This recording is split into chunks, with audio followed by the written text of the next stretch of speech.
इस वीडियो में हम लोग देखेंगे क्लास 7वीं हिंदी पाठ 12 जन्म बाधा के सभी प्रश्न उत्तर को। चलिए इस वीडियो को शुरू करते हैं। यहाँ पे प्रश्न अभ्यास दिया गया है पाठ से। क्वेश्चन नंबर 1, गुड्डी अपनी तुलना बंधुआ मजदूर से क्यों करती है? इसका उत्तर में हम लोग लिखेंगे, गुड्डी को मौलिक अधिकारों से वंचित रखा जाता है। एक काम के बाद दूसरा काम सुस्ताने का भी मौका नहीं दिया जाता है। उल्टे उसे डांट भी सुननी पड़ती थी। सुस्त कहकर उसे हीन बताया जाता है। इसीलिए गुड्डी अपनी तुलना बंधुआ मजदूर से करती है। गुड्डी को जो मौलिक अधिकार मिलना चाहिए था उसे नहीं मिल पाता था। एक काम के बाद उसे दूसरा काम दिया जाता था। गुड्डी को सुस्ताने का भी मौका नहीं मिलता था। उल्टे में अगर वह कोई भी कार्य नहीं करती थी तो उसे डांट सुनना पड़ता था। उसे सुस्त कहकर हीन बताया जाता था। इसीलिए गुड्डी अपनी तुलना बंधुआ मजदूर से करती है। क्वेश्चन नंबर 2, माँ बाप के लिए चाय बनाकर लाते समय उसके पैरों में फुर्ती आ गई क्यों? इसका उत्तर में हम लोग लिखेंगे कि माँ बाप के लिए चाय बनाकर लाते समय उसके पैरों में फुर्ती इसीलिए आ गई कि वह सरकार का काम है कि जनता की समस्या को दूर करना होता है। सरकार कल्याणकारी होती है। बंधुआ मजदूर का शोषण मालिक करते थे। शोषण की समस्या से जब मजदूरों को मुक्त कराया गया तो मेरी समस्या से भी प्रधानमंत्री अवगत होंगे। मेरी जैसी शोषित व्यक्ति का उद्धार करेंगे। इसी विश्वास के कारण उसके पैरों में फुर्ती आ गई। इसका अर्थ है, इसके कहने का मतलब है कि गुड्डी अपने माँ बाप के लिए जब चाय बनाकर ले जा रही थी तो वह एक पत्र लिखी थी। बबलू ने जो लीड फेंकी थी तो वह पत्र के माध्यम से यही बताना चाहती थी प्रधानमंत्री को कि प्रधानमंत्री का कार्य होता है जनता की समस्या को दूर करना होता है। इसी प्रकार जब मैं भी पत्र लिखकर प्रधानमंत्री के पास भेज दूंगी तो शायद प्रधानमंत्री भी मेरी बात समझ जाएंगे और मेरे कार्यों से जल्दी छुटकारा मिल जाएगा और मुझे पढ़ने का भी मौका दिया जाएगा। क्वेश्चन नंबर 3 का 1 में है, लेकिन क्यों नहीं सुनी जाएगी मेरी बात? हिज्जे गलत हो पर बात तो सही है। क्वेश्चन नंबर का, गुड्डी ने ऐसा क्यों सोचा?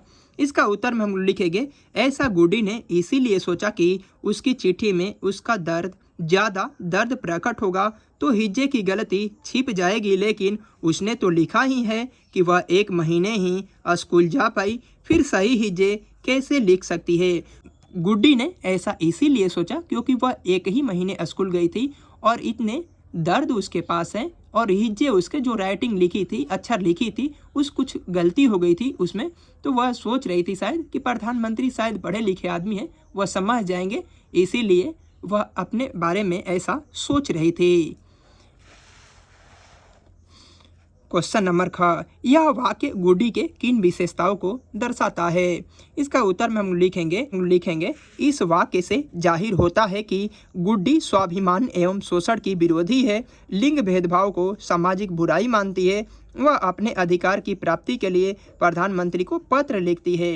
यह वाक्य गुड्डी के इन विशेषताओं को दर्शाता है कि लोग सामाजिक भेदभाव में लिंग भेदभाव को सामाजिक बुराई मानते हैं और लड़कियों को पढ़ने से मना किया जाता है जबकि लड़कों को स्वतंत्र रूप से घूमने दिया जाता है। उसी प्रकार गुड्डी के साथ भी होता था। इसके भाई को पढ़ने का अधिकार दिया जाता था जबकि गुड्डी को स्वतंत्र रूप से इसको ज़्यादा काम कराया जाता था और गुड्डी को बंधुआ मजदूर की तरह समझा जाता था और अपनी समस्याओं से अवगत कराती, जो गुड्डी के अच्छे व्यक्तित्व को दर्शाता है। इसीलिए गुड्डी प्रधानमंत्री के पास पत्र लिखकर भेजना चाहती है और यहाँ से जल्दी मुक्त होकर वह पढ़ाई करना चाहती है। यह जो गुड्डी के है वह अच्छे व्यक्तित्व को दर्शाता है। क्वेश्चन नंबर 3 का 2 नंबर है, टिकट कहाँ से लाऊं? बिना टिकट के ही भेज देती हूँ, वे तो समझ ही जाएंगे। क्वेश्चन नंबर का, गुड्डी ने ऐसा क्यों सोचा? इसका उत्तर में हम लोग लिखेंगे, गुड्डी ने ऐसा इसीलिए सोचा कि प्रधानमंत्री ज़्यादा समझदार है, वे समझ जाएंगे कि उस बच्ची ने यह पत्र अपने माता पिता से छुपा कर भेजा है। क्वेश्चन नंबर 6, यह वाक्य गुड्डी के किस पक्ष को दर्शाता है? इसका उत्तर में हम लिखेंगे, यह वाक्य गुड्डी के दूरदर्शिता को दर्शाता है। वह लड़की है, उसे लड़के जैसे सुविधा प्राप्त नहीं है जो उसके व्यवस्था जीवन जीने की मजबूरी है। क्वेश्चन नंबर 4, पठित पाठ के आधार पर आपके मस्तिष्क में जो दृश्य उत्पन्न होता है उसे अपने शब्दों में लिखिए। इसका उत्तर में हम लोग लिखेंगे, पठित पाठ में वर्णित विषयों से स्पष्ट होता है कि समाज में लड़कों को भगवान का आशीर्वाद मानते हैं तथा लड़की को अभिशाप, इसीलिए लड़के को बंधन मुक्त रखा जाता है। गुड्डी लड़की है, उससे घर का काम कराया जाता है, आराम करना उसके भाग्य में है ही नहीं। लड़कियों का जन्म से ही शोषण की चक्की में पीसने के लिए होता है। यह समाज की सोच है जो लिंग भेदभाव की बुराई है। इस प्रकार हम लोगों ने पाठ से सभी प्रश्न उत्तर को देख लिया है। अब देखेंगे पाठ से आगे। क्वेश्चन नंबर 1, इस कहानी का शीर्षक जन्म बाधा है।